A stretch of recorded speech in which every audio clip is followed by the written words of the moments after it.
Hello everyone, welcome to History and Culture. In June 1990, some villagers in Tibet, China, were constructing an irrigation canal when they encountered a massive stone tablet blocking their work. They planned to destroy the tablet using explosives. But fortunately, historians arrived in time to save it. It is reported that the stone tablet is inscribed with 312 characters in a style called Kaishu Inka, regular script engraving. Each character is roughly 5 centimeters square, neatly arranged with even spacing between them. The content on the tablet amazed the archaeologists present, who couldn't help but exclaim, "One person destroyed a whole nation, it's actually true."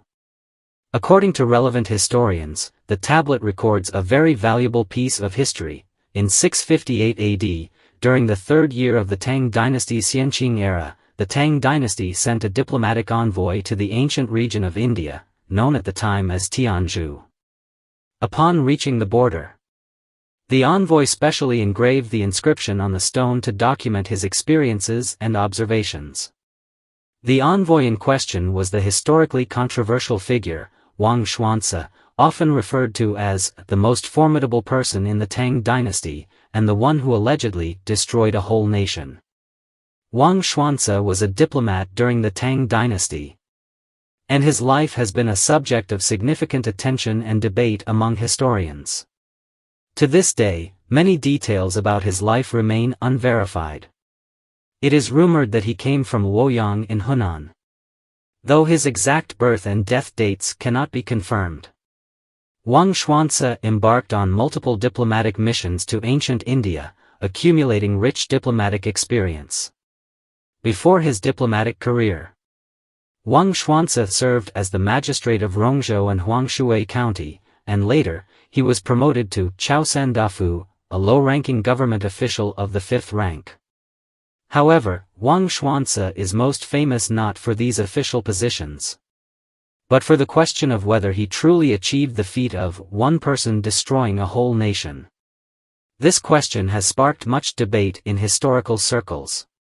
It is said that in the 21st year of the Zheng He era, 647 AD, Wang Xuance received an order from Emperor Taizong of the Tang Dynasty. Order Wang Xuance to accompany Wei Fucheng and Li Yibiao to escort the Tianzhu envoys back to their homeland. At this time, the monk Xuanzang had returned to China after obtaining the Buddhist scriptures from India, establishing a bridge for diplomatic relations between the Tang Dynasty and India. After Xuanzang's return, the ruler of India at the time, King Zetian, immediately sent an envoy to the Tang Dynasty to promote the two countries' relations. After the visit, Emperor Taizong ordered Wang Xuance and Li Yibiao to escort the Indian envoys back to their homeland. According to the route, Wang Xuance's group passed through Tubo, modern Tibet, Nepal, and then continued westward to India. At that time, Princess Wensheng of the Tang Dynasty had already married Songtsen Gampo of Tubo, and according to the customs of the Central Plains, Wang Xuance and his companions had to visit them. However, the mission to escort the envoys was not smooth, as a rebellion broke out in India. When the Tianzhu envoy left Chang'an, King Zetian suddenly passed away, causing a drastic shift in the domestic situation. King Zetian had not chosen a successor, and his only daughter had long been married to another country. At this point, class conflicts and internal contradictions in India intensified, leading to widespread discontent. The feudal system implemented by King Zetian had garnered support from large landowners. But after his death, these landowners gained more power and wealth, becoming a threat to the new regime. During Wang Xuance's journey to escort the Indian envoys to India, a new emerging power began to rise. The leader of this power was Arona Shun, who declared himself the new ruler of India and established the Central India city-state. According to Emperor Taizong's orders, Wang Xuance and his group were only responsible for safely escorting the Indian envoys back to their homeland and were not supposed to intervene in India's internal affairs. However, Arona Shun clearly harbored hostility towards the Tang Dynasty envoys. refusing to restore good relations with the Tang and seeing Wang Xuance's group as a threat. Arona Shun even sent soldiers to isolate the Tang envoys outside the city and commanded over 1,000 soldiers to chase them. Wang Xuance and his party, consisting of only about 30 people, were quickly captured by Arona Shun's army. All the tributes they had collected along the way were also seized by Arona Shun. Despite this, Wang Xuance and his deputy, Jiang Shiren, did not give up. Under the cover of night, taking advantage of a lapse in the guards' vigilance, they managed to escape. At this point, Wang Xuance faced two possible courses of action. The first option was to leave India immediately, return to Chang'an, and report the situation to Emperor Taizong. However, the tributes had been lost, the mission to escort the envoys had failed, and they would return empty-handed. If they took this route, Wang Xuance and his team would not only face the shame of not completing their mission, but they would also be severely punished for the loss of the valuable tributes. Furthermore, if they returned by the same route, all the countries along the way would learn that the Tang envoy had been robbed in India, which would not only disgrace the Tang Dynasty but also incur Emperor Taizong's wrath. The second option was to fight back against India with all their might, leveraging the Tang Dynasty's influence in the surrounding regions and using military assistance to counter Arona Shun's forces. Clearly, the second option seemed more promising. If they succeeded in defeating Arona Shun, not only might Wang Xuance and his team survive, but Emperor Taizong might also reward their bravery and success. Moreover, as a special envoy of the Tang Dynasty, Wang Xuance had considerable authority and could use certain resources to change the situation. Ultimately, Wang Xuance chose the second option and immediately took action to counterattack Arona Shun. He headed to Tibet to meet with Songtsen Gampo and Princess Wencheng to seek support. Wang Xuance, with a letter from the Tang court, formally requested military assistance from Songtsen Gampo.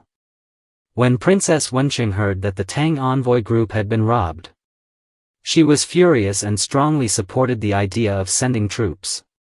Naturally, Songtsen Gampo could not refuse the request, especially since Wang Xuance promised to reward Tibet with a large amount of gold and silver after their victory. And Tibet agreed to send troops. Through negotiations with Songtsen Gampo, Wang Xuance secured over 1,200 elite soldiers from Tibet, and he also borrowed more than 7,000 cavalry from Nepal. With this reinforcements, Wang Xuance was full of confidence and ready to launch a counteroffensive. At this time, India was in the midst of internal turmoil, and the situation was highly unstable, making it difficult to resist Wang Xuance's attack. After a fierce assault, Wang Xuance successfully routed Arona Shun's forces, achieving a decisive victory. The old book of Tang records Wang Xuance's remarkable feat. Wang Xuance and his deputy, Jiang Shiren, led the troops of both countries to attack the capital of the Central India Kingdom. After 3 days of fierce fighting, they successfully defeated the enemy forces, directly killing over 3,000 enemies. In addition, more than 10,000 enemies drowned in the water. Faced with such a crushing defeat, Arona Shun abandoned the city and fled, but he was ultimately captured by Jiang Shiren. In total, about 12,000 men and women were captured, and more than 30,000 cattle and horses were seized. The Tang Dynasty lost no soldiers and, with overwhelming superiority, defeated the seemingly invincible Arona Shun, bringing back a large amount of spoils, including many gold, silver, and jewels. Upon hearing the news of this victory, Emperor Taizong was extremely pleased and decided to bestow special honors upon Wang Xuance. Not only was he granted the privilege of being enshrined at the Taiming Temple, but his achievements were also to be remembered by future generations. It is worth noting that Wang Xuance did not hold a prominent official position in the Tang Dynasty, although he received the emperor's decree. During an era full of talented individuals, the historical records did not give him much attention, due to limited historical sources. Many doubts have arisen about Wang Xuance's one man conquering a country feat. Some scholars believe that this historical story may have been fabricated by later generations, leading to differing opinions. Some choose to trust the account in the Old Book of Tang, while others express skepticism, arguing that Wang Xuance's achievements do not align with his relatively low official rank. Later researchers have put forward another viewpoint, although Wang Xuance gained fame through this battle, bringing the Tang Dynasty's name to distant lands, his actions did not bring any practical benefits to the Tang Dynasty at the state level. At that time, the various forces within India were constantly in conflict. Even without Wang Xuance, the regime of Arona Shun was destined to fall.